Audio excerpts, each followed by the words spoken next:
गोलू सिंह आप सभी लोग के जांच जोड़ा न्यूज में स्वागत बा।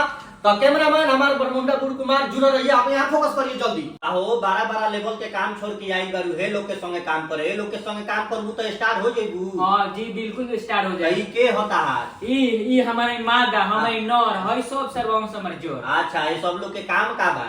ई है मेन मुआची पर है। अच्छा है चोली कछे फीचत रही तीन है चार सब लोग है त न बेटा खाली खकुआई रहत अब के लेके आइली हरी आज पाए कब के दलू हो तो ये सब पत्रकार के सामने कहबू छोड़ा सब ना कहे के चाहिए। तो ई सब काम क के तू आगे बढ़ सकतारू। जी बिल्कुल बढ़ सकत नहीं आगे।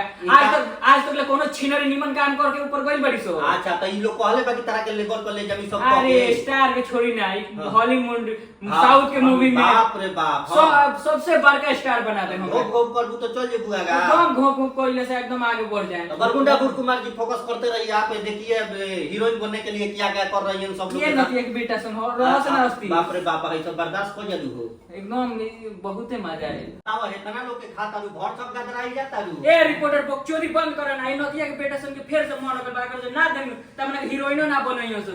हां तोर बहन चोदरे अगर रहुओ मन हो कि तो चली संगे तरी से चूस ले। भाग भोसरिया कैमरा में जल्दी कैमरा के बंद कर न्यूज हम ना बनावे। ये सब